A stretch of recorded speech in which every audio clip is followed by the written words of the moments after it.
E aí, meus queridos, tudo bem com vocês? Estamos aqui com mais um episódio especial do Pod Ellen e hoje nós temos dois convidados especiais. Hoje a alegria é em dose dupla para você que está do outro lado acompanhando esse episódio. E hoje os nossos convidados são muito importantes, eles vão falar com a gente diretamente de Portugal, é isso mesmo. Hoje com esse formato especial da nossa chamada de vídeo, né? E hoje você vai acompanhar a história incrível desse casal abençoado. Ada Matos Alexandrino, 30 anos, filho de José Evânio e Cassandra Salomão. Laís Ferreira Guimarães Alexandrino, 30 anos, filha de Gilberto e Janeide Ferreira. Eles têm 7 anos de casados, são naturais de Águas Formosas, têm 1 ano e 6 meses que estão morando lá no norte de Portugal, em Paredes de Coura, Viana do Castelo. E que bom ter vocês aqui, Ada e Laís, sejam bem-vindos ao Pod Ellen. É uma honra poder conversar com vocês, matar um pouco da saudade. E também, é claro, nós vamos levar agora as pessoas a conhecerem um testemunho incrível de vocês, do que Deus fez na vida de vocês. Sejam bem-vindos. Olá Ellen, olá pessoal. É um prazer estar aqui, compartilhar um pouco da nossa história e matar um pouco da saudade, né? Com certeza. Eu sou Laís, como Ellen disse, a Laís do Ada. E eu sou Adam de Laís. E eu queria dizer que Ai, que gracinha. a honra é nossa de estar aqui com você, matando a saudade e compartilhando um pouco do que Deus fez, faz e ainda vai fazer na nossa vida.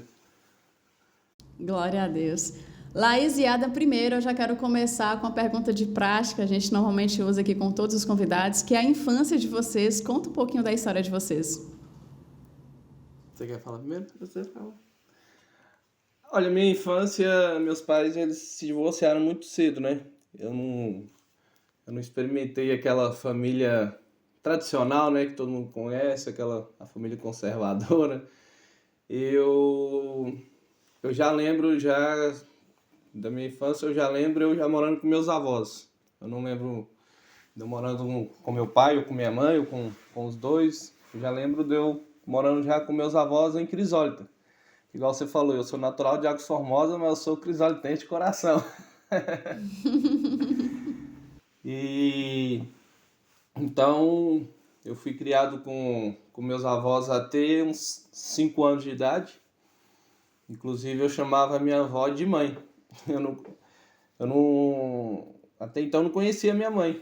Quando eles se divorciaram, ela foi para Belo Horizonte, acho que eu tinha 1 ano e pouco, não sei, 2 anos. Eu não lembro. E então eu já não lembrava dela mais. E eu chamava minha avó de mãe. Meu pai, como estava próximo, eu chamava meu pai de pai normal.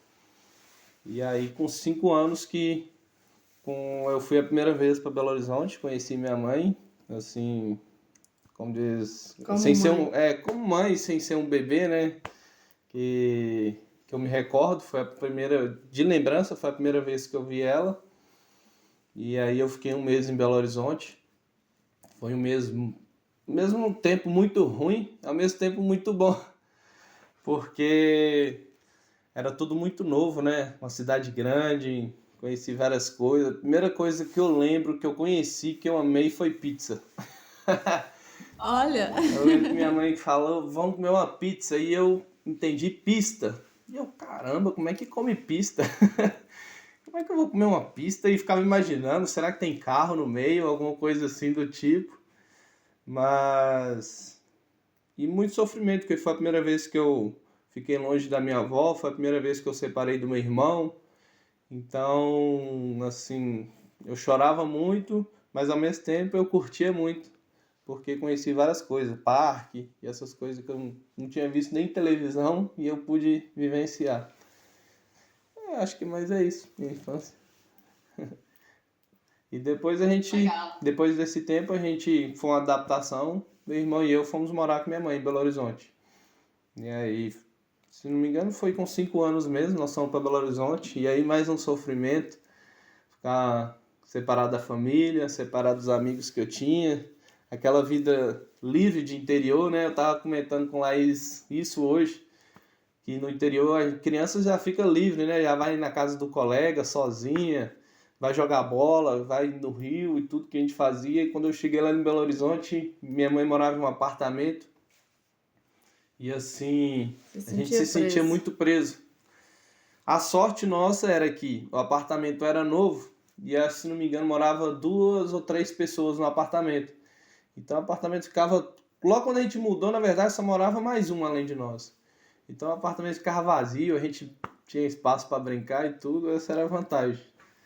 Mas Bacana. deu para curtir a infância. Já eu E você, foi Laís? completamente diferente, graças a Deus. Tinha um pai e uma mãe. Quando eu nasci, meus pais moravam numa fazenda. Eu fui criada nessa fazenda, lá no distrito de Crisólita também. E cresci nessa fazenda, aquela infância andando a cavalo, e pegando leite no curral. Infância raiz. Infância raiz. Minha mãe Bem era vibe fazendeira. minha mãe era professora e a gente morava nessa fazenda. Meu pai cuidava dessa fazenda, era vaqueiro e o gerente. E aí a gente enfim, muitas histórias. E lembro o que marcou minha infância, porque assim, sou de uma família muito tradicional, muito grande. E os almoços de domingo, que eu sinto falta até hoje. Hoje mesmo eu estava aqui lembrando que vai chegando as datas especiais e a gente sempre sofre mais, porque reunia todo mundo, igual no Natal. Era aquela festa, todo mundo junto. Os almoços de domingo era assim, sempre muito cheio de criança. Eu tenho primos da mesma idade, muitos primos, então meus amigos eram eles. E minhas brincadeiras, hoje eu e Ada conversávamos sobre isso. Ele falando que a minha infância, que eu não sou muito ligada à televisão. E ele falando que porque nós tivemos uma infância totalmente diferente. Eu no interior, minha brincadeira era em cima de árvore, cozinhadinha, minhas casas eram em cima de árvore, enquanto ele era na televisão. Então, por isso que hoje eu não tenho vínculo com... Não gosto de televisão e ele gosta tanto, mas é porque tá ligado à infância, né? Sim, com certeza. Que bacana. Bom demais. E assim, agora eu quero saber de vocês quando se deu a conversão de cada um. Vixe. Conta a sua, que a minha é muito complexa. Mas você quer saber o quê? Quanto tempo? Como foi? Como foi? Quantos anos? Qual foi o período? Com detalhes, as duas. Olha, eu acho que eu já fiz, se não fiz, estou fazendo 20 anos já de conversão, graças a Deus. Glória a Deus. Eu era uma pessoa muito depressiva e sentia muito vazio, muito vazio. Eu sempre fui uma jovem, não fui muito de aquela jovem perdida, de estar em festas e ter muitos namorados e curtir muito, não era. Sempre fui muito temente, graças a Deus. Mas eu sentia muito vazio e muita tristeza mesmo. E um dia eu tentei suicídio. Eu peguei um tanto de cartela de remédio para me suicidar e eu não consegui tomar. E passou depois algum tempo, pouco tempo depois, a minha tia, que é evangélica, falou assim: eu conheci uma irmã e eu vou te apresentar. Ela mora em Brasília, ela é daqui de Águas Formosas, ela é de Brasília, até irmã de Pastor João, da igreja Fogo e Glória. E aí, liga para ela, me passou o número. Aí um dia que eu estava muito agoniada, muito angustiada, eu falei, vou ligar. Quando eu liguei para ela, Deus usou ela e falou tudo. Ela nunca tinha me visto, ela estava em Brasília e eu em Crisólita. E Deus usou ela de uma forma tremenda e eu falei assim, e ela perguntou no final da chamada, você quer aceitar Jesus? Aí eu falei assim, claro, porque assim, eu senti algo que eu nunca havia sentido. O Senhor me tocou ali, eu lembro que eu estava sentada na mesa da cozinha e o Senhor foi naquele lugar e me tocou de uma forma que eu nunca tinha sentido esses anos todos. E aí eu falei, como não reagir a esse toque? Eu vou aceitar. E aí, logo em seguida, ela veio a Águas Formosas, nós conhecemos, E aí eu ia nos cultos com ela e minha tia. E ela foi embora e eu fui para Cristo Salva. Era Cristo Salva e a Max junto ainda na época. Quando eu converti, eu peguei essa época ainda. E aí foi, Jesus transformou minha vida, me tirou daquela depressão, daquela opressão e me transformou assim, me deu, eu fui conhecer realmente o que era a alegria e sonhar e terminar minha juventude na presença do Senhor, que eu tinha na época, acho que era 16 anos. Glória a Deus. E Ada? Agora é a vez do Ada. A minha, eu falo que é complexa porque a minha teve várias partes. Começa na minha infância, como eu disse, eu era criado com minha avó e ela é daquelas assembleanas raiz. Então, quem conhece a igreja de Crisólita sabe que a igreja, a Assembleia de Crisólita fica literalmente no quintal da minha avó. Então, enquanto eu morava com ela, era a vida inteira na igreja. Quando a gente começou a ir, ainda era só um quartinho, a igreja, a Assembleia, a gente acompanhou o crescimento, hoje já é uma igreja linda, né? E tudo, e eu sempre acompanhava ela. E quando eu fui para Belo Horizonte, minha mãe na época era católica, comecei a ir na igreja católica com minha mãe, só que assim, a gente não era tão firme, a gente ia todo domingo, né? Aquela questão mais de tradição, mas não era tão ligado. E depois de adolescente eu comecei a frequentar a Adventista com meu pai. Ali aprendi um pouco mais de Bíblia. Eu não conhecia tanto, né? Como o pessoal da igreja Adventista, eles gostam de focar muito no estudo bíblico. Então aprendi um pouco mais, mas ainda não era convertido. Sabe, gente? Eu frequentava e tudo, mas até mais por causa do meu pai, que ia para acompanhá-lo e tudo, mas eu ainda não tive aquele encontro com Jesus, né? Eu não tinha me achegado a ele. Ele estava ali, ele estava sempre ali à porta, mas eu ainda não tinha aberto a porta do meu coração. Então, conheci Laís. Quando eu conheci Laís, eu estava totalmente perdido. E continuei assim por um tempo, e ela sempre me levava na igreja, tanto em Belo Horizonte quanto em Águas Formosa, em Crisólita. Eu lembro, tanto que eu conheci Laís numa festa na exposição de Águas Formosa, e no outro dia, foi no outro dia ou na outra semana? No outro dia. No outro dia ela me convidou para uma célula na casa dela. E eu tô assim, uma célula, meu Deus. Eu acho que eu tinha ido em célula uma vez só em Belo Horizonte. E eu nem sabia o que era célula direito. Eu falei, tá bom, eu vou. Fui com meu tio. E chegou lá e do nada começou uma oração lá. E Laís, pumba, ajoelhou no chão. Eu olhei assim, começou a gritar. E eu tô assim, essa menina é até bonitinha, mas é doidinha na cabeça. Do nada ajoelhou aqui. E eu fiquei assim, no final... O irmão chegou e começou a profetizar na minha vida, e eu não entendendo nada, eu falei assim, meu Deus do céu, esse povo aqui ninguém é certo. Isso aqui é tudo doido, eu não volto aqui mais. E logo depois dessa célula, acho que uns 3 anos depois, a gente começou a namorar. E aí Laís me levava na igreja em Belo Horizonte.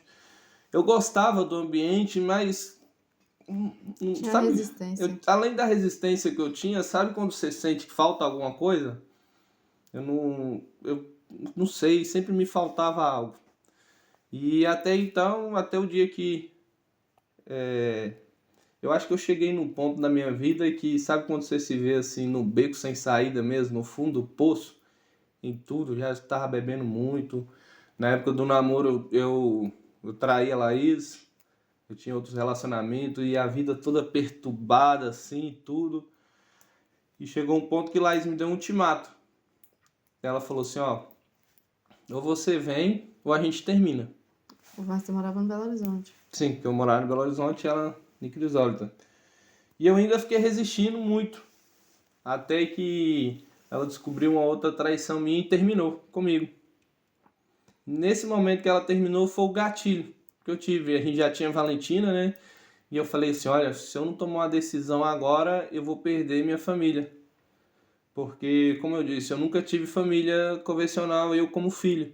E eu falava assim, eu não quero ter o mesmo meus filhos. Quando eu ter filho, eu vou fazer de tudo para ficar com a mãe, para ele ter uma família. No caso ela, né, que na época era só Valentina. Eu falei assim, não, se eu não tomar uma decisão agora, eu perco tudo.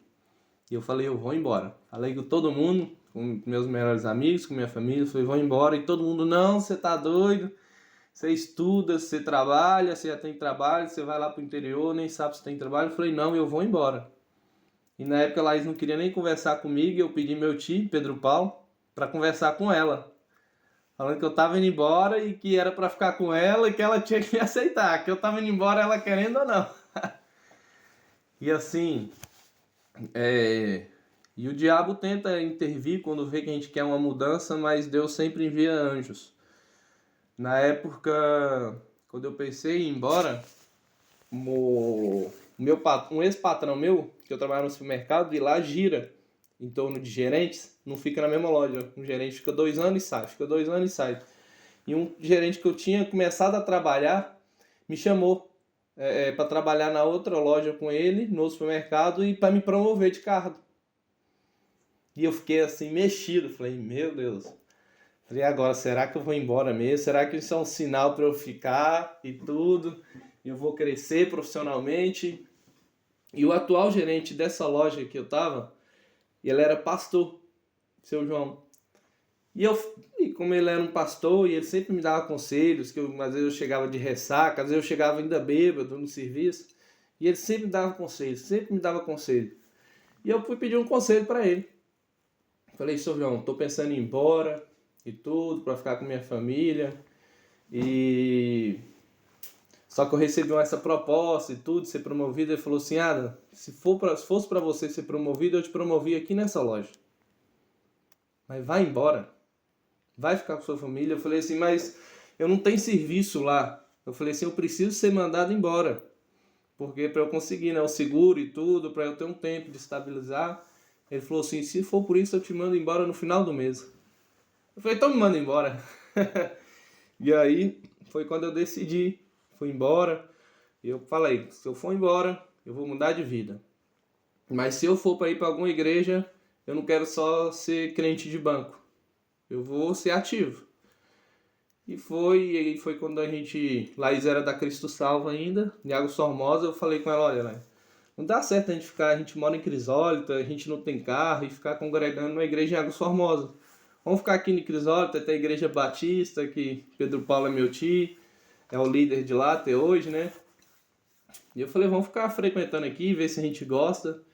E foi quando a gente começou a frequentar, na época Pedro Paulo estava passando problemas com Dila, um problema de depressão, né? Eu acho que quase todo mundo conhece o testemunho deles. E eu falei assim, olha, Laís, eu não sei pregar, eu não sei cantar, eu não sei fazer nada.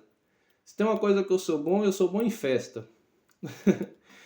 Lá em Belo Horizonte a gente organizava muita festa. Então eu falei o seguinte, vamos pegar as datas comemorativas, que era sempre tudo Pedro Paulo, e vamos começar a organizar para ele. E ele só chega e prega. E Laís apoiou. E Dia dos Pais a gente organizava, Dia das Mães e tudo. Mas eu ainda não tinha convertido. Até que um dia teve a primeira missão que Pedro Paulo me convidou. Que foi até lá em Fronteira, não foi? Foi em Fronteira dos Vales. E Ada, vamos lá pra missão só pra você conhecer, pra ver como é que é e tudo. Eu falei, bora. Pra mim era mais um retiro que eu tava indo. E aí chegou no sábado, eu gostei do clima e tudo. E no domingo a gente saiu cedo pra pregar. E saiu Laís, Valentina, Emanuel, Miguel, Pedro Paulo e eu. E a gente saiu de manhã e eu já comecei gostando. Só que Pedro Paulo fazia tudo. No máximo que eu fazia era ler um versículo da Bíblia que ele mandava, aí eu lia e ele pregava. E Laís e eu calado. E aí nós almoçamos e ia sair de novo para missões, para visitar as casas depois do almoço. Só que Pedro Paulo não ia, porque estava no louvor, ele ia ensaiar. Aí saiu só nós e mais um irmão, o Wesley. Quem conhece o Wesley sabe que ele é mais calado. E eu falei assim, e agora? Quem vai falar? E eu falei assim, alguém vai ter que falar. E eu falei assim, eu vou fazer o seguinte, eu tinha um aplicativo da Bíblia e tem aquele devocional diário que dá os versículos diários. Eu falei assim, eu vou ler isso e vou falar o que eu entendi. E comecei a fazer isso. E na primeira casa que a gente foi, eu não esqueço até hoje, era de uma mulher, uma viúva, com 3 filhos, que tinha perdido o marido, acho que há 1 mês. E ali a gente leu, eu li o versículo e falei, eu não me recordo mais do versículo, e expliquei o que eu entendi. E aí ela começou a falar da vida dela, e pumba, pumba, pumba.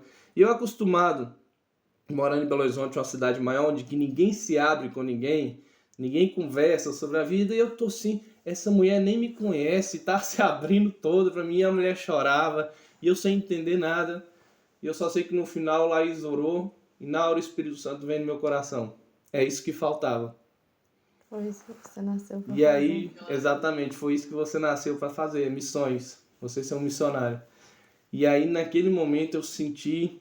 Aí sim, naquele momento foi que eu tive um encontro com Deus. Eu preguei para ela, só que quem foi tocado fui eu naquele momento.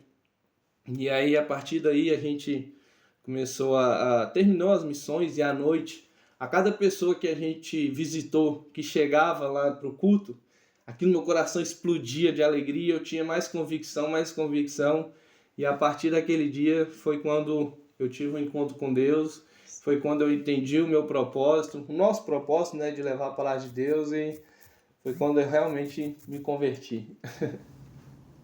Amém, amém, glória a Deus. Eu quero que vocês contem um pouquinho de quando vocês se casaram, se tem algum testemunho nesse casamento, assim, antes de casar, se teve alguma providência de Deus financeira, ou algum milagre, alguma coisa que vocês gostariam de contar.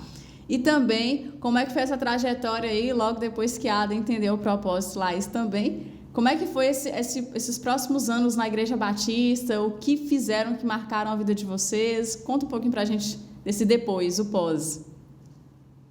Logo depois que eu tomei essa decisão, Laís e eu já tinha colocado o nome no cartório para casar. Eu acho que eu cheguei em janeiro, se não me engano. Em fevereiro nós colocamos o nome. Essa conversão minha foi no mês seguinte, foi em março. Só que os papéis não saíam de jeito nenhum. E o que acontecia? Aí nós conversamos e nós falamos assim, ó, nós não vamos dormir junto mais, que a gente está em pecado, a gente ainda não casou. Só que como a gente tinha uma filha, o que acontecia? Laís dormia na cama com Valentina e eu dormia no colchão do lado. Só que tinha noite que a gente não resistia, a gente colocava a Valentina no berço e eu dormia com ela. Até que eu comecei a ter insônia. Eu comecei a ter uma insônia muito forte, eu não dormia à noite. E logo em seguida dessa insônia eu comecei a ter medo. Sabe o que é medo de criança? De não querer ficar no quarto escuro sozinho. Aquele pavor, eu não gostava de... Eu ia tomar banho, eu não gostava nem de fechar o olho para lavar o cabelo, que parecia que eu estava sendo oprimido, realmente. Eu estava sendo oprimido. Eu ficava com muito medo e fiquei assim por vários tempos. Só que eu não falava isso para ela, eu só falava assim, eu tô com insônia. Eu não falava do medo, não falava nada e ficava guardando isso. Até um dia, o Ais acho que pode contar isso até melhor do que eu, porque eu não me recordo de muita coisa. Eu acordei, mas era como se eu estivesse vendo um filme. Eu não tinha controle sobre mim. Eu acordei gritando. Gritando mesmo. Ah! E como eu estava dormindo com Laís, eu fui para cima dela. Ela estava deitada, eu meio que montei em cima dela. E isso eu não lembro. Ela falou que eu tentei enforcar ela. E eu não lembro. E ela disse que repreendia, só que eu não encostava a mão nela. Porque ela estava repreendendo. Até que eu caí, sabe quando a gente cai em si? Que eu voltei o controle e aí aquilo, meu coração acelerou e eu fiquei com medo, parecia que eu tava... Eu não via demônios, mas eu sentia a presença, sabe? E pra mim, todo canto assim, toda quina tinha um demônio e era de madrugada, tudo tava escuro. E eu falei, Laís, eu tô com medo, Laís. E aí, sabe, eu lembrei da minha referência, que era Pedro Paulo. Falei, me leva pra casa de Pedro Paulo. Laís, você tá doido, é 3 horas da manhã. Eu falei, liga pra Pedro Paulo agora, que eu tenho que ir pra casa dele. E ela ligou pra Pedro Paulo. E eu fui, e o irmão de Laís me levou pra lá. Eu queria ir a pé, era do outro lado da cidade. Eu falei, não, eu vou a pé. E o irmão de Laís, não, eu te levo, que você tá muito alterado. E eu cheguei lá, Pedro Paulo orou comigo. E ele falou assim, olha, aqui você vai ficar bem, porque na minha casa não entra mal. aqui, mas da porta para fora, se você não tomar uma atitude, vai voltar tudo igual. Você não é casado, você não pode dormir com a ex. Mesmo que vocês tenham filho, mesmo que você colocou seu nome no cartório, você não é casado. Então, se você... Não adianta eu orar, não adianta eu pregar se você não quiser tomar uma atitude e mudar a sua vida. E aí eu conversei com a Laís e eu voltei para casa da minha avó. Falei, não, amor, agora nós vamos fazer sério porque a gente sabe que a carne é fraca e a Bíblia recomenda fugir da aparência do mal. Então eu tenho que fugir da aparência do mal. Vamos embora, eu vou embora até a gente casar, que aí a gente pode voltar a dormir junto.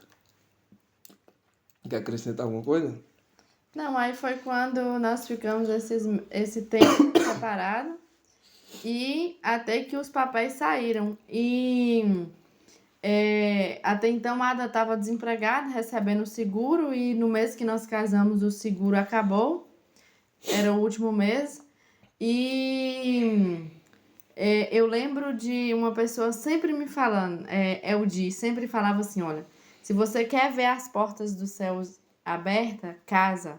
Não fica sem casar, é como o Pedro Paulo falou com Ada. Vou ficar em pecado. Ficar em pecado, fornicação, né? Que o sexo antes do casamento é um pecado de fornicação. Então não fornique mais. E aí a gente sempre procurava e entregava o currículo e nada. Quando saiu, a gente casou numa sexta, na segunda abriu a porta de emprego para Ada. E aí ele começou a trabalhar numa farmácia. Então, assim, na verdade, foi na própria sexta, né? Foi uma provisão de Deus quando nós decidimos tomar a nossa atitude de obedecer a palavra de Deus. As portas se abriram e as provisões vieram, e foi assim, sabe? A gente ficou um tempo ainda morando na casa dos meus pais, até a gente decidiu montar a nossa própria casinha. A gente não tinha nada, e aí Deus providenciou tudo, ganhamos tudo, literalmente tudo, assim. A nossa casinha era simples, mas tinha de tudo que a gente quis, desejou, sonhou, o Senhor nos deu. A gente não comprou nada, foi tudo ganhado. Então, é a frase que eu sempre digo. Nós começamos errado, né? Que a gente passou o carro diante dos bois, tivemos a filha antes, mas o que importa não é como você começa, é como você vai terminar. Que isso é uma chave, né? Que eu deixo para quem estiver ouvindo. Não importa como você começou, se você decidiu consertar e obedecer a palavra de Deus como Ele manda, o que vai importar é como você vai terminar e não como você começou. Amém. Isso aí, muito bom. E aí, Laís deixou a frase dela, a frase que marcou a vida dela. E Ada, qual é a frase que você tem para você assim, que você carrega? Eu não sou muito de frase, não. Eu tenho além de Jesus, é claro que é a maior inspiração, eu tenho 2 personagens bíblicos que marcaram minha vida. O primeiro foi Davi, porque a vida de Davi lembrava um pouco muito a minha, porque sobre essa questão de ficar com mulheres, de prostituição, né, e tudo, e ele tinha essa fraqueza e era minha fraqueza. Só que o amor dele, o amor que ele tinha por Deus, né, o amor que ele tinha, o sede que ele tinha por Deus, o ajudou a vencer. E foi o que aconteceu comigo também. E o segundo, Paulo. Como eu disse, como o Senhor me chamou para ser um missionário, a história de Paulo para missionário eu acho que é a mais inspiradora que tem. Sobre aquele versículo dele esmurrar a sua carne, esmurrar a sua própria carne, para a gente não fazer aquilo que a gente quer, mas aquilo que Deus deseja. Então eu tomava isso para mim, porque não é todo dia que você quer servir, não é todo dia que você quer fazer algo, e ali a gente tem que esmurrar nossa carne, a gente tem que sacrificar o nosso eu para seguir um propósito que é muito maior do que o nosso, que é o propósito de Deus. Isso aí, amém. E aí depois disso, eu queria que vocês contassem um pouquinho, Laís, conta pra gente um pouquinho sobre como é que foi, assim, os trabalhos da igreja depois, porque eu sei que vocês foram líderes de jovens, né? E conta pra gente como é que foi esse período aí de trabalhar com jovens.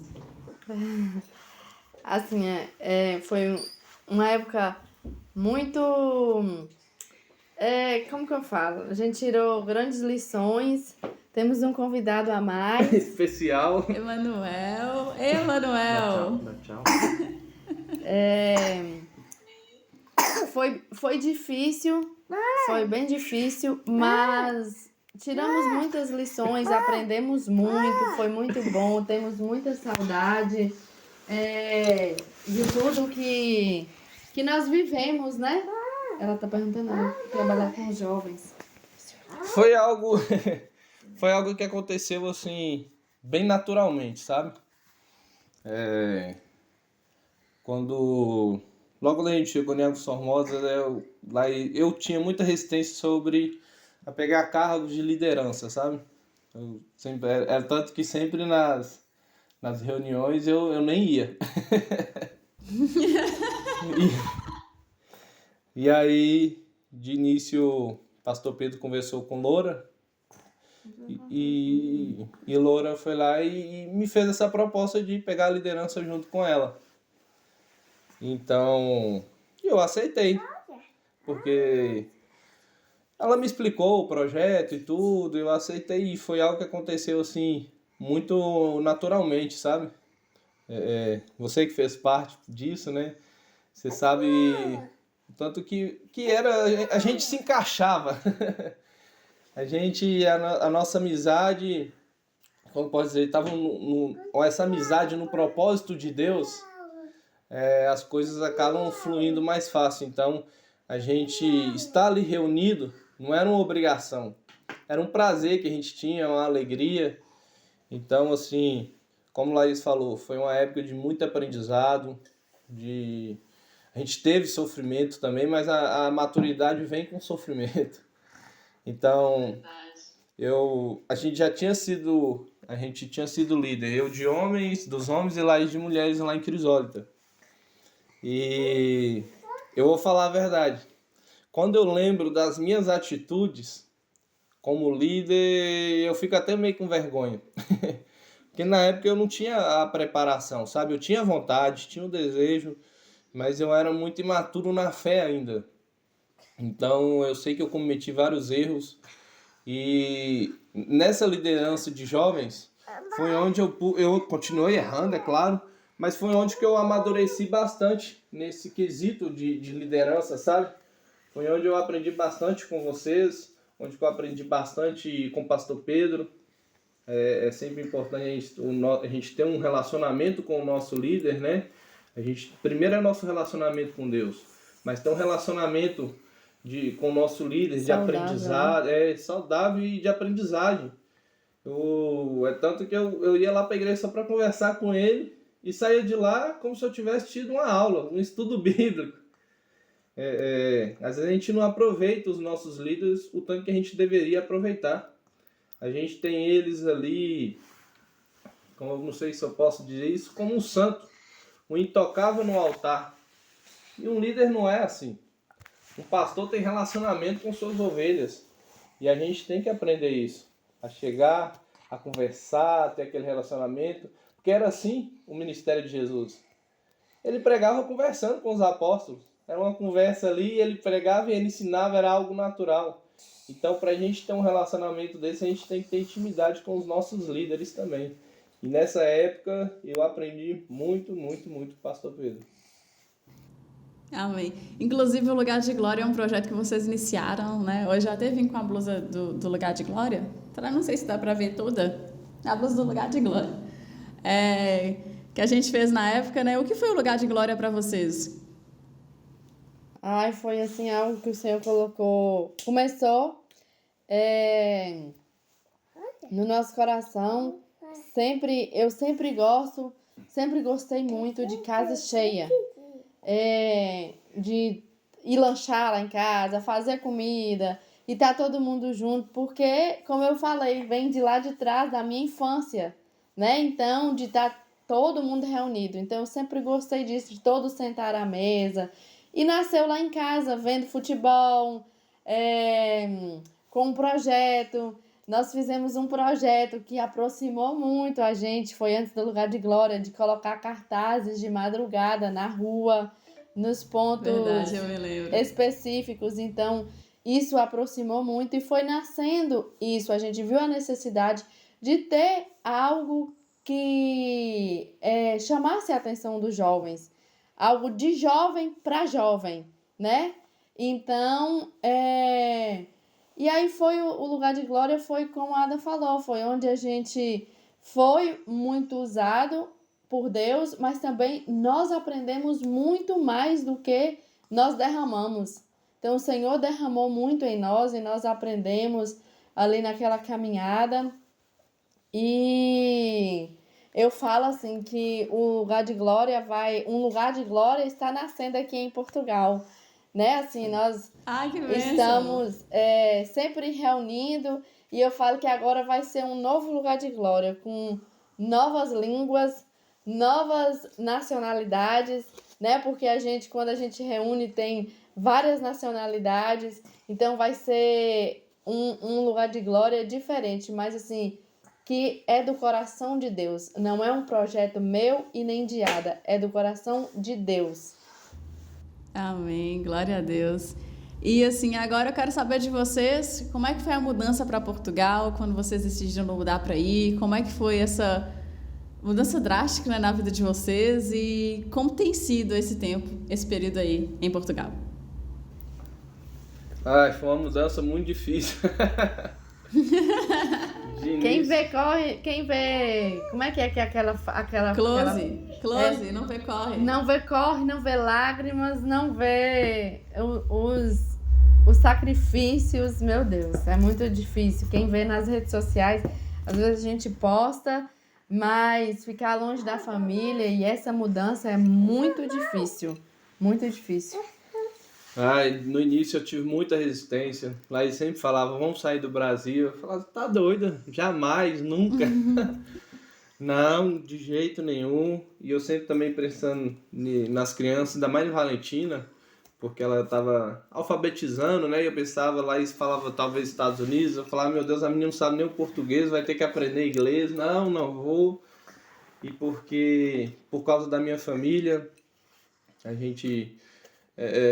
depois que eu voltei para Crisólita, né, a gente se uniu muito com a minha família e acabei que eu uni muito com a família de Laís e tinha a família da igreja e eu falava, Laís, eu tô tão bem aqui, não vou. Mas aí Deus foi tocando meu coração, principalmente através dela, e ela já tinha aquela certeza, não, amor, isso é certo, quando a gente começou a pesquisar Portugal. E ela já estava convicta e eu não. Eu falei, olá, então fala o seguinte, ora para Deus tocar meu coração. Se ele tocar meu coração, nós vamos. E aí assim aconteceu bem natural. Quanto mais a gente falava, mais eu aceitava, mais meu coração se acalmava e tudo. Mas assim, foi bem difícil mesmo. Você chegar num lugar que não é seu, você chegar num lugar onde que não é de sua origem, é muito complicado. A gente se sente assim, sabe quando você é esquecido na escola?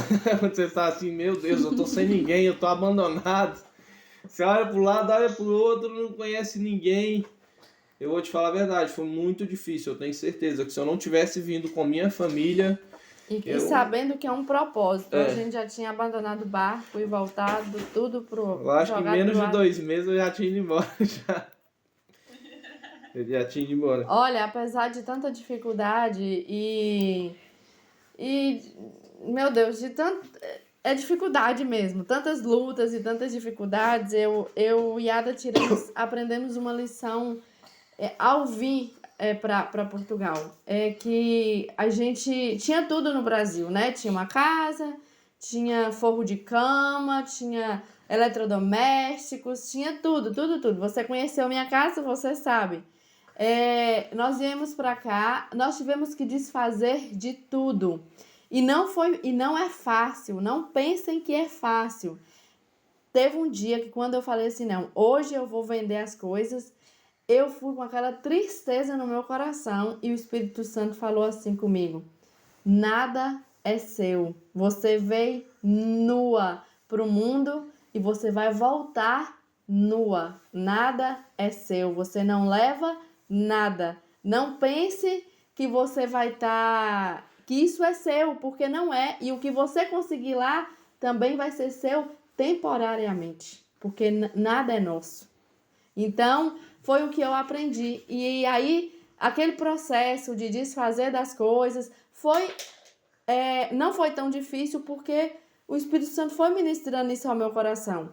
E aí eu fui entendendo que nada é meu, entendeu? Até o que eu tenho aqui, hoje eu não tenho forros de cama como eu tinha aí, porque a gente está, recomeçando a vida. Estou começando até eletrodomésticos agora, mas a gente ficou 1 ano sem ter liquidificador, sem ter airfryer, essas coisas assim mínimas, sabe? Que a gente dá valor a essas coisas, porque faz parte do nosso dia a dia, da nossa rotina.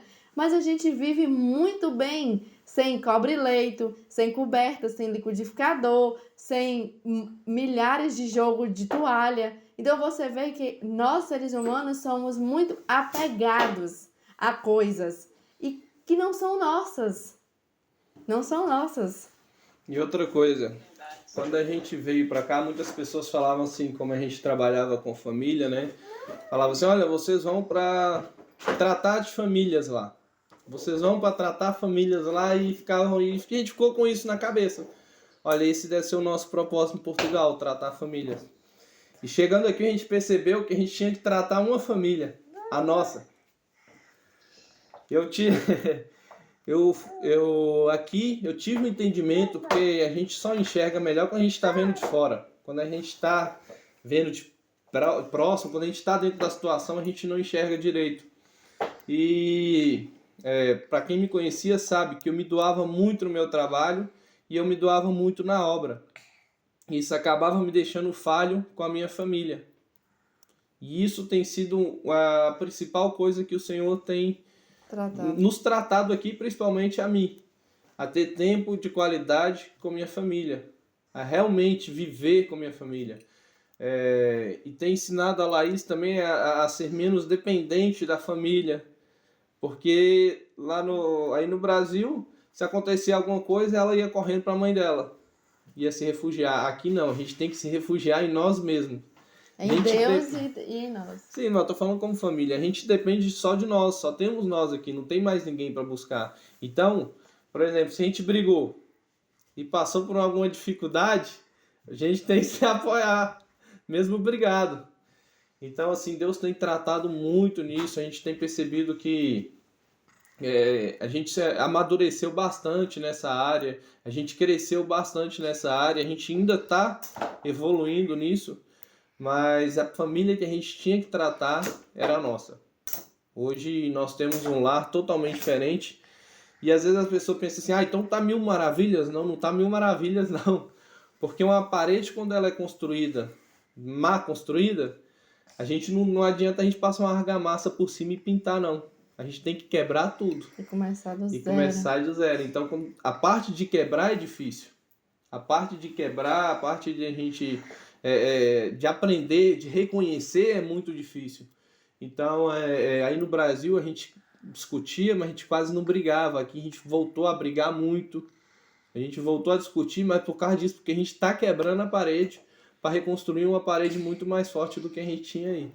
E a gente entendeu e tem entendido que o nosso resultado lá fora, primeiro, é aqui dentro. Porque o nosso primeiro campo missionário não é lá fora, não é na África, não é em Portugal, é aqui. Perdão, quando tem criança já viu como é. Depois você corta. Foi o Manuel? Foi. Então, o nosso primeiro campo missionário é dentro da nossa casa.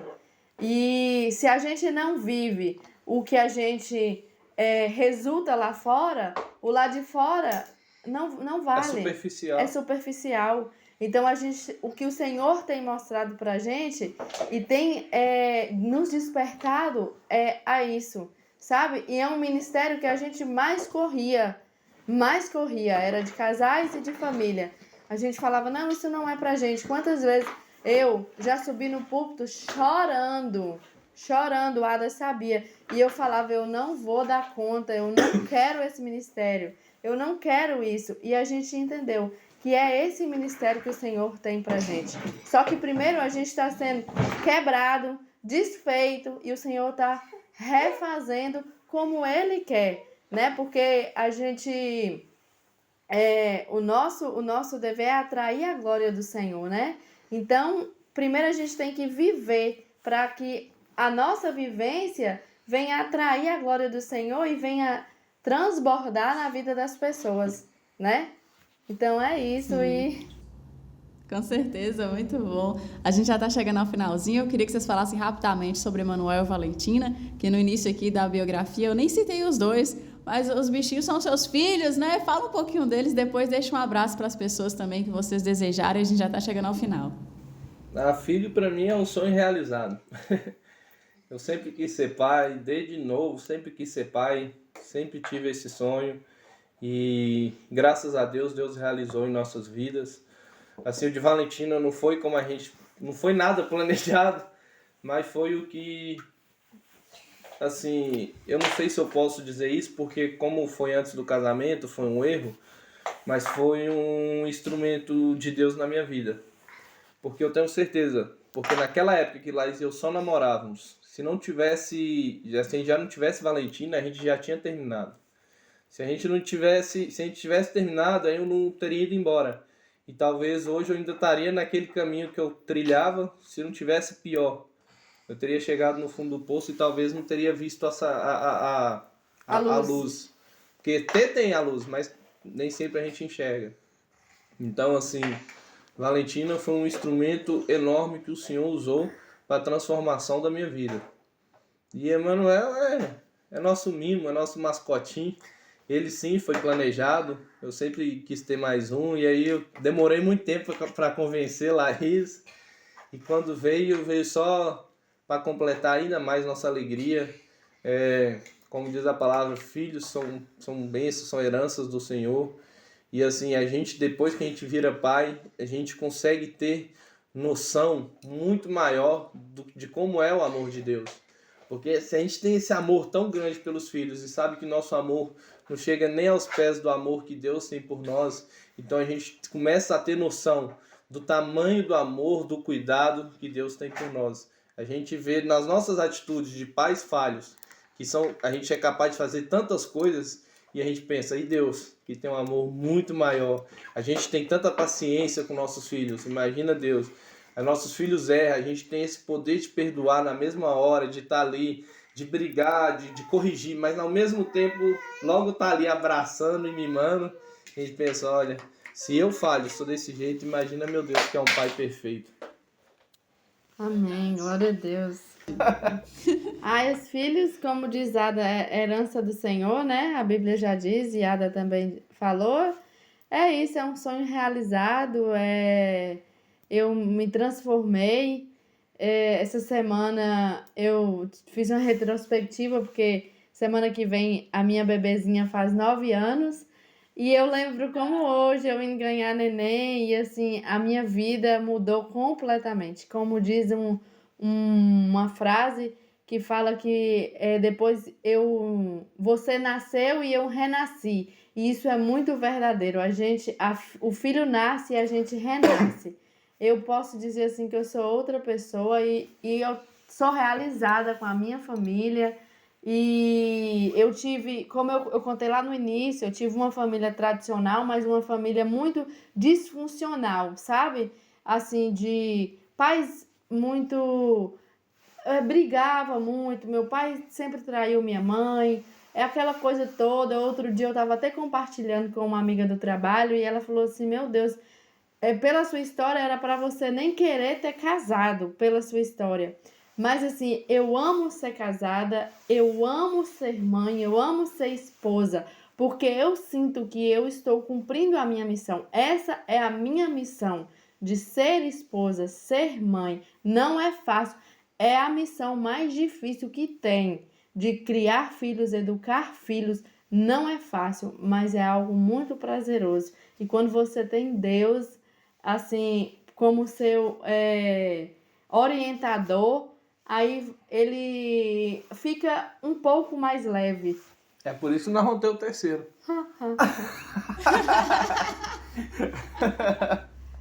Já pensou no nome, Ada? Não, Pro ainda próximo? não. Se for menina, vai ser qual vai ser o nome? Se for menina, e se for menino, qual vai ser? Laís fala de ter o Adam Filho. Eu falo assim, não carrega esse sofrimento pra outro, não, gente. Olha que eu vou te falar a verdade, a coisa mais difícil é explicar meu nome. Oh, e tem que explicar que tem o H, né? Que não é só Tem- Adam, tem A-D-A-M, tem um Tem H. tudo. Aí, Adão não é Adam. E aí, até explicar, aí já foi uns 20, 30 minutos já. Eu falei, não passa esse sofrimento pra frente, não. Não vai ter terceiro, graças a Deus. Se Deus quiser, já chega. Ah. Laís, você não falou muito, conta pra gente aí um pouquinho das dificuldades de Portugal, algum testemunho que você quer deixar aí como experiência de vida para quem tá acompanhando a gente, como inspiração. Olha, como nós já falamos, não é fácil. Temos as nossas dificuldades. Em meio a tantas dificuldades, eu não tive resistência, porque eu sei que nós estamos aqui por um propósito. Não que Ada não saiba, mas para ele foi mais difícil do que para mim. E olha que eu sempre fui muito apegada à família, né? Mais apegada do que ele. Mas eu sei por que eu estou aqui, entendeu? Que é um propósito, mas assim, às vezes o propósito a gente não entende, não compreende, é muito difícil. O processo é muito difícil e muito doloroso.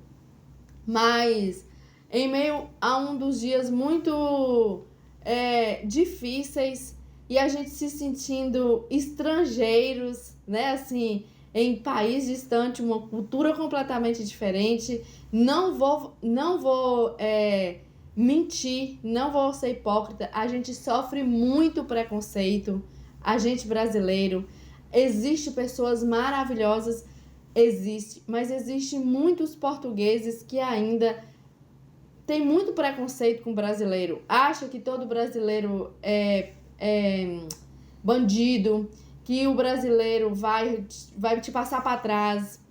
E o mais triste de tudo é que os brasileiros aqui em Portugal, com os brasileiros, é mais desunido ainda. É brasileiro querendo passar a perna nos brasileiros que moram aqui. E deveriam ser todo mundo unidos. E não é, infelizmente. Mas pegando o seu contexto, não é que os portugueses não gostam de brasileiro. É o que acontece. Os primeiros brasileiros, imigrantes brasileiros que vieram, os homens, eu imagino que saíram do Brasil porque já não tinha lugar para eles, sabe? Eram pessoas realmente que não eram boas. Geralmente os homens vinham para cá, não gostavam de trabalhar, gostavam de passar a perna, sabe? O pessoal daqui é muito inocente comparado a nós aí no Brasil. As mulheres que vinham muito prostitutas na época. Então, como diz, a primeira impressão é que fica. Então, todo brasileiro que vem já tem essa referência ruim, entende? É por causa disso. Então, quando vê um homem brasileiro, provavelmente é um preguiçoso que não quer trabalhar, quer viver às custas do governo, quer passar a perna em alguém. E quando vê uma mulher... É puta. Vamos ditar... Não, vamos falar no ditado popular. Eles acham assim, infelizmente. Eu vou esconder atrás de mel aqui. Falando em mel, conta aí a história que seguir lá e convidou a plantinha pra Primeiro ela deu nome pra planta, que eu não sei quem é que dá nome pra planta. A planta chama mel. A idade chegou. E aí, acho que é a idade chegando. E aí ela queria colocar essa planta aqui de tudo quanto é jeito. Eu acho que ela queria que eu apresentasse assim, ó. Eu daqui e abaixava aqui, dava boa noite. tudo bem? Porque ela queria que aparecesse tudo quanto é forma, até a prioridade era a planta e não eu. Mas, para terminar, que de um assunto já entrou em outro, e aí Deus deu uma palavra para a Ada, que eu sempre carrego comigo essa palavra, esse entendimento, que assim, lá num livro da Bíblia, eu não lembro aonde, que fala que nós somos estrangeiros aqui na Terra. E esse sentimento da gente não se sentir aqui, a gente tem emprego, estamos bem adaptados, mas a gente se sente em terra estranha sempre. Sempre falta alguma coisa, a gente não se sente em casa, de verdade. O Espírito Santo deu esse entendimento para a Ada. É esse sentimento que nós temos que sentir no mundo, porque o mundo não é o nosso lugar. O céu é o nosso lugar. Então, nós somos estrangeiros. Nós estamos sendo estrangeiros em Portugal, mas nós somos estrangeiros no mundo, porque nós estamos aqui só de passagem. Então, assim, são lições que em meio a um processo tão doloroso, o Senhor vai nos ajudando. A gente tem visto, assim, dias muito difíceis mesmo, mas, assim, o Senhor em todos, assim, a gente já tem experimentado do mais profundo vale, mas o Senhor tá lá conosco, sabe? Nos carregando no colo, sabe? Assim, não deixa faltar nada. E a presença dele é o mais importante. E Laís lembrou de um acontecimento aqui maravilhoso que aconteceu com a gente, falando de luta. Como você já sabe, eu gosto muito de acompanhar o Luciano Subirá.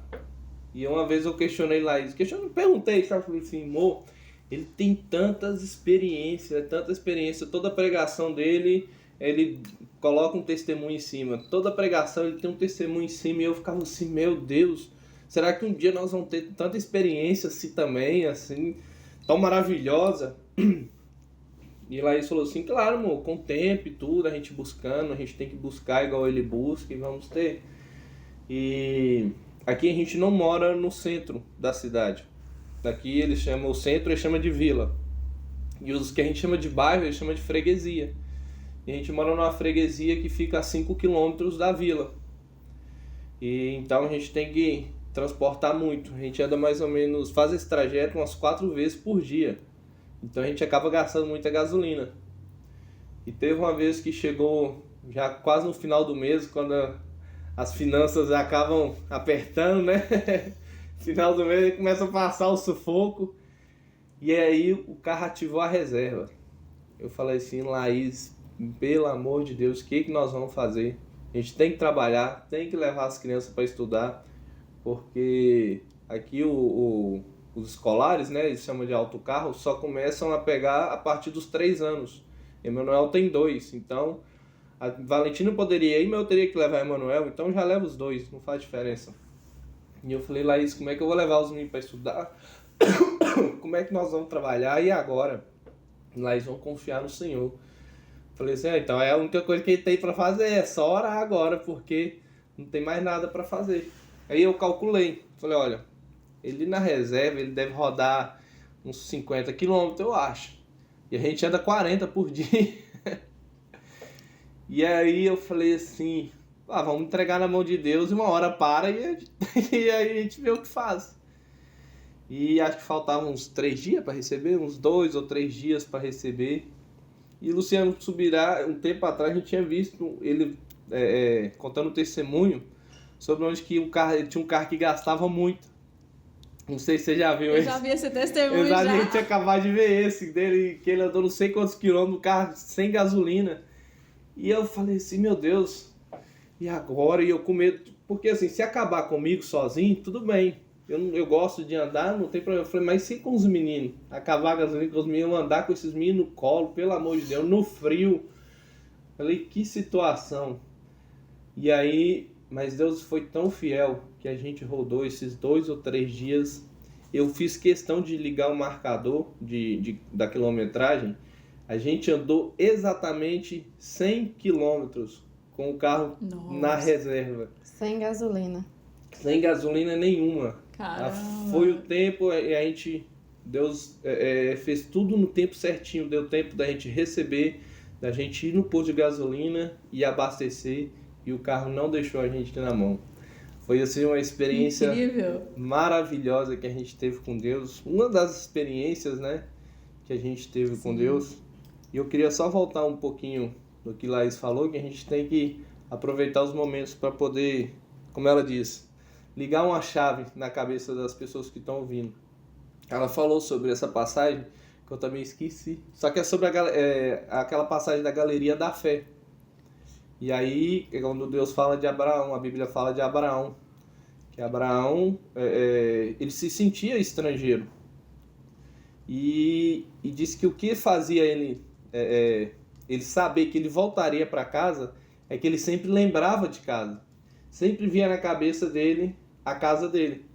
É igual aqui, quando você vê, igual nós, que somos recém-chegados, a gente lembra muito de casa. E aí dá essa vontade de voltar.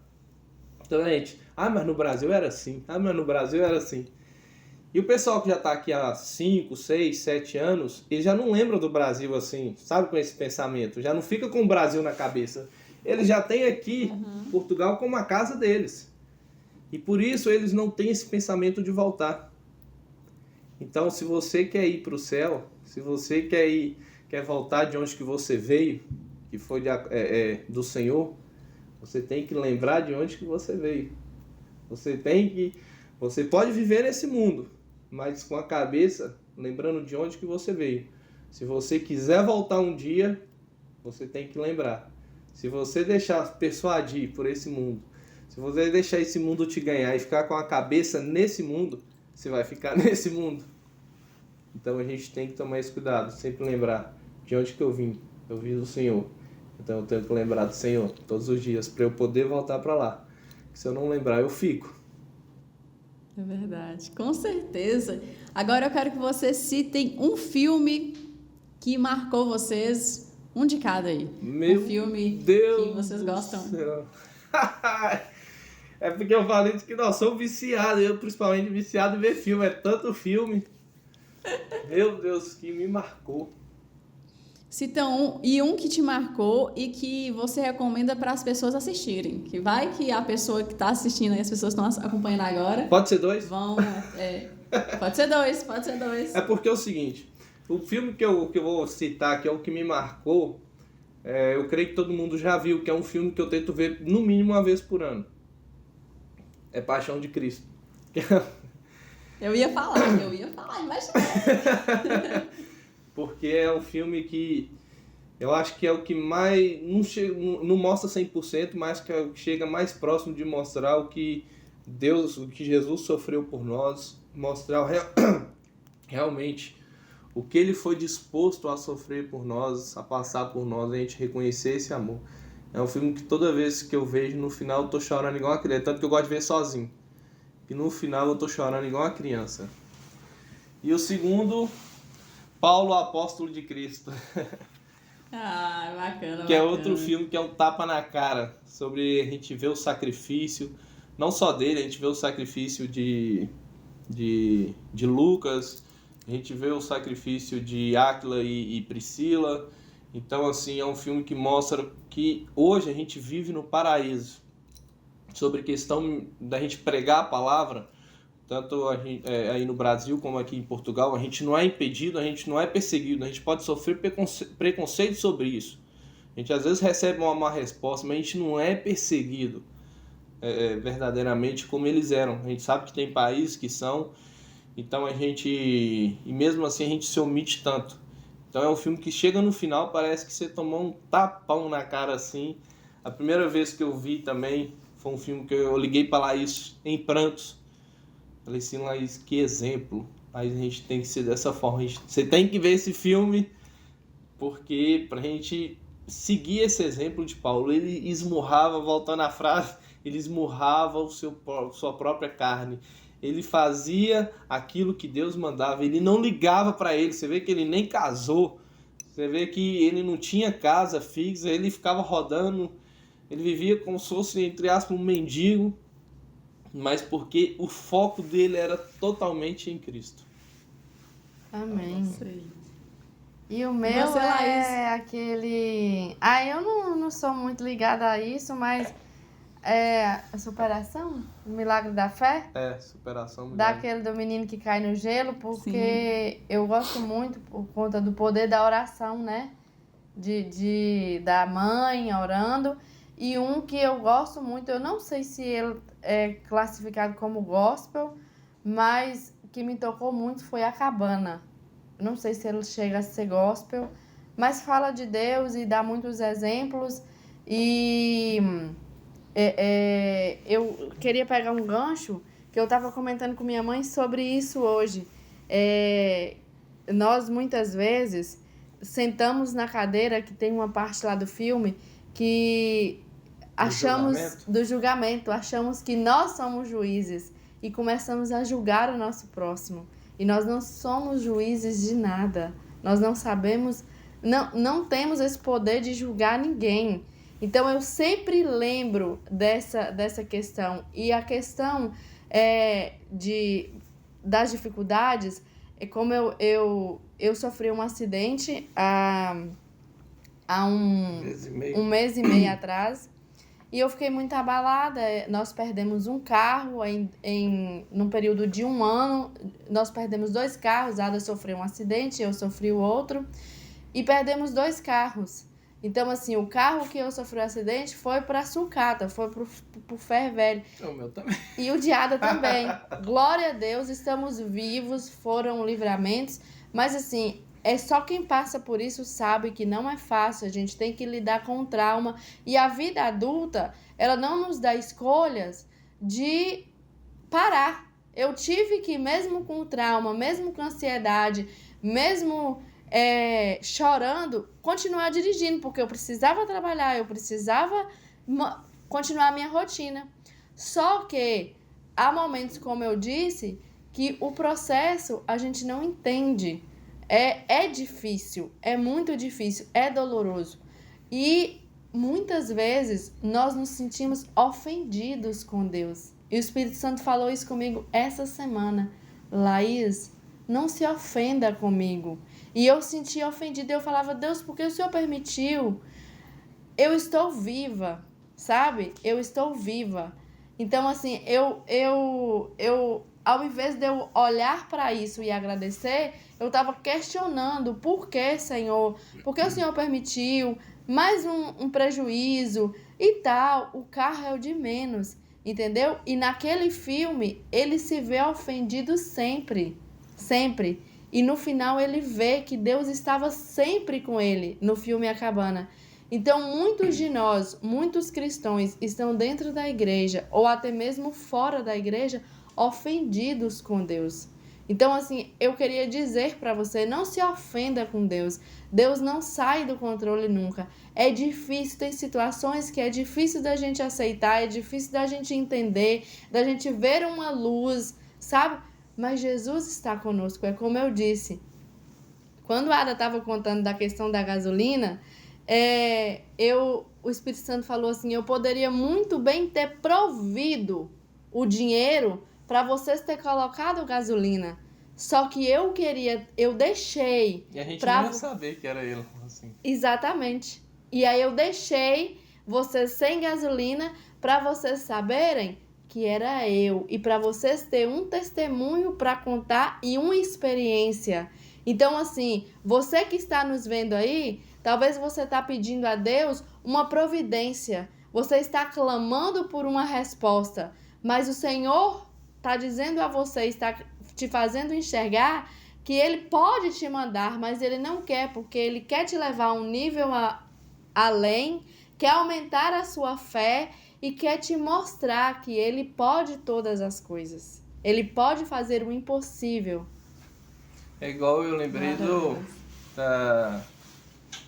de Lázaro e Maria, de Maria e Marta, quando elas pedem Jesus para curar Lázaro doente. Elas imploram Jesus para curar Lázaro doente e Jesus não foi. Então elas queriam uma cura que talvez ali seria enxergado por várias pessoas como algo normal. Talvez um médico faria, um curandeiro, não sei. Só que Jesus estava preparando uma ressurreição para elas. Entende? Elas estavam mirando aquilo pequeno. E Jesus tinha algo muito maior. Então, e elas, foram o que o Laís falou, elas ficaram, qual foi a palavra que você usou? Ofendidas. Ofendida que você usou? Elas ficaram ofendidas, mas Jesus, a gente te chamou já tem tanto tempo, agora ela já está morta e já tem 4 dias. Agora não adianta mais. Elas chegaram, elas estavam ressentidas mesmo. Só que Jesus tinha algo muito maior para elas. Então é o mesmo caso nosso. Às vezes a gente ficou ofendido, ficou triste, ficou chateado por algo que talvez é tão pequeno comparado a algo tão grande que ele tem para nos dar com aquela situação. Talvez a gente pense, vai te dar algo material? Talvez não seja, mas algo espiritual, alguma experiência diferente, algo a te acrescentar na sua vida, algo para te moldar. Então a gente tem essa mania de imediatismo. Eu quero agora, estou pedindo agora, eu quero agora. E a gente esquece que o tempo de Deus é muito melhor do que o nosso tempo. E na verdade também a gente quer a vida fácil. E a vida do cristão não é uma vida fácil. Então, se a gente for querer só facilidade, nós vamos viver sempre ofendidos. E Deus não nos chamou para facilidade, né? Então que a gente venha pedir a Deus força, sabedoria e muita fé para quando chegar essas dificuldades, essas fases, esses processos dolorosos da vida. Isso aí, com certeza. Vocês falaram muito sobre o cuidado de Deus, me fez lembrar um testemunho de Laís que aconteceu aqui, de que eu acho que você se queimou, e Luiz levou para você uma pomada. Conta rapidinho aí, que me lembrou muito esse testemunho do cuidar de Deus. Eu lembro que você ministrou um dia, se eu não me engano, no Lugar de Glória, sobre o cuidar de Deus nos mínimos detalhes. Eu lembro que você falava muito isso aqui. A pia lá de casa tinha entupido e eu fui desentupir com a soda. E a soda encostou na minha barriga e queimou a minha barriga. E aí eu fiquei com aquela queimadura e eu não falei pra ninguém, só contei Ada e Luiz não sabia. Chegou lá no Lugar de Glória, terminou o Lugar de Glória, Luiz, eu trouxe uma pomada pra você. Aí eu falei assim, meu Deus, mas Ada já foi te contar? Ele, contar o quê? Aí eu contei, aí ela não estava sabendo de nada. Eu não sei por que eu dei vontade de te dar essa pomada. E a pomada era para a assadura. Então, assim, ele não sabia de nada. Ele chegou, me deu essa pomada, falou assim, eu vi como você tem criança, você pode usar, precisar em algum momento. Eu falei, eu já vou passar. Passei lá no Lugar de Glória mesmo. Aí eu vi como Deus é cuidadoso com a gente, como Deus é zeloso. Amém, amém, glória a Deus. Enfim, a gente conversou, uma conversa maravilhosa e bom demais ouvir vocês, matar a saudade e ouvir esses testemunhos incríveis, ouvir vocês falando assim novamente, é como estar com vocês de novo, né? Como ter vocês em casa, quando eu ia na casa de vocês aqui em Águas Formosas. É como ouvir Adam pregando, porque Adam conversando e Adam pregando, para mim, isso parece muito. Então, é como ouvir ele pregando no Lugar de Glória, né? Com esse amor que vocês têm pelas pessoas, e é um carinho enorme que vocês têm, e é algo realmente incrível. Vocês são pessoas incríveis, eu sempre falei isso para vocês, e que Deus continue os abençoando e os usando muito aí em Portugal. Eu creio que a semente que vocês plantaram aqui em Águas Formosas foi uma semente muito preciosa. Eu creio que muitos frutos, né? Inclusive eu sou um desses frutos, porque foi no Lugar de Glória que eu me desenvolvi muito e que eu comecei a entender que eu precisava fazer mais do que só sentar no banquinho, né? Que eu precisava ser ativa na igreja, senão eu nunca ia me sentir pertencente àquele lugar.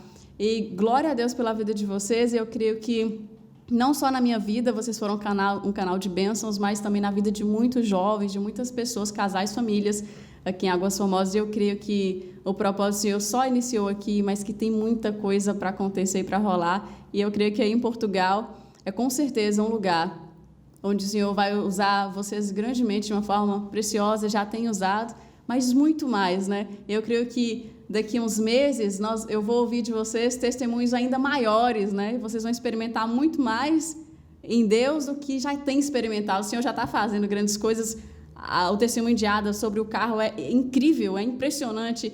E a gente sabe que não é qualquer um que vive, não é porque uns são mais especiais do que outros, mas Deus realmente quer mostrar, às vezes, para alguém especificamente algo, e Ele faz de uma forma muito linda. E isso é maravilhoso. Então, que Deus os abençoe grandemente. E vocês podem deixar agora um abraço para as pessoas que vocês quiserem. Amém, vai. Tá vendo? Depois ela reclama que eu falo demais. Não, eu queria só agradecer por tudo. Queria dizer que você falou sobre esse seu desenvolvimento, né? Lembra até hoje aquela conversa que a gente teve lá em casa, onde eu entendi que você achou que as ferramentas que faltavam estavam fora. E a gente já notava que as ferramentas que você precisava estavam dentro de você. Só que você que ainda não tinha visto, ainda não estava usando. E é maravilhoso a gente acompanhar mesmo de longe você fazendo o bom uso dessas ferramentas que Deus te deu, os dons que Deus te deu. A gente vê o quanto que você está crescendo, sabemos que você ainda vai crescer muito mais. Somos gratos por Deus ter colocado uma pessoa tão boa para você, como o Juninho, que é uma pessoa que abraça seus sonhos, é uma pessoa que te acompanha realmente, a gente vê que é seu parceiro, Vive não é só o mesmo propósito. Demais. vê que não é só seu namorado, é seu parceiro. A gente fica muito, muito, muito feliz quando a gente... Porque, como eu disse, eu gosto de falar que eu sou um pai mesmo. Então, tendo vocês como filhos, a gente fica muito feliz e muito orgulhoso de ver o tanto que vocês estão desenvolvendo, o quanto que vocês estão progredindo. E que essa ferramenta do podcast, que é mais uma ferramenta que Deus está te usando, que eu creio que em nome de Jesus vai prosperar ainda mais, mas não para sua glória, nem para de Juninho, mas para a honra e glória do Senhor, porque sabemos que esse é o propósito de vocês, que é propagar a palavra de Deus de uma forma mais natural, descontraída, essa é a forma que eu acho melhor, que eu acho que é a que tem mais, que é a mais eficaz, que tem mais alcance.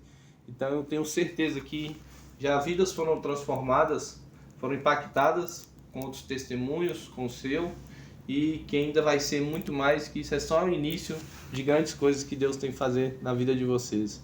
Então eu queria mandar um abraço para todo mundo, não tem ninguém específico, mas principalmente para todos aí no Brasil, dizer que estou com muita saudade, como a gente falou, minha lembrança ainda é do Brasil. Eu sei que um dia eu vou voltar porque minha lembrança ainda é do Brasil, não sei quando, aí isso a gente deixa com o Senhor, mas assim, que a gente ama todos vocês e a saudade continua grande, mas seguimos aqui orando por todos, torcendo e aconselhando quando precisar para conversar e tudo. Estamos sempre aqui e o sentimento nunca muda. Amém, amém. Glória a Deus. É isso. Laís? Também faço das palavras de Ada a minha. Você é super em tudo que você faz. Eu já te falei isso e vou dizer mais para todo mundo ouvir, que eu acho que você é uma daquelas pessoas que tem todos os dons, todos os talentos. Eu acho que você é super... Você escreve bem, você fala bem, você dança bem. Eu acho que canta bem, se for pra cantar, canta bem. Eu já falei isso pra ela que não me ouve. Eu queria cantar, não, ó, Júnior estragou meu sonho, entendeu? Quando ele falou que eu sou desafinada, eu queria cantar, eu fui entender que não, peraí, calma. Como Loura falou no texto lá da Jabamaf, disse que a gente não pode fazer tudo, né? Ela citou que cantar, ela nunca me ouviu cantar, mas que a gente não pode fazer tudo. Aí eu tive que me contentar, que eu não canto. Então, assim, ver a sua evolução e saber que nós fizemos parte disso, das orações lá em casa, sinto muita falta, das experiências, assim, eu carrego isso comigo e fico muito orgulhosa por estar vendo a sua evolução, né? E muito feliz, de verdade, é como a Ada disse, é só o início do que Deus tem para fazer para você, por você e através de você. E muito obrigada pela oportunidade, que Deus continue abençoando, te usando, abençoando o Juninho. Ainda vamos para o casamento de vocês, se Deus quiser. Amém, amém, amém.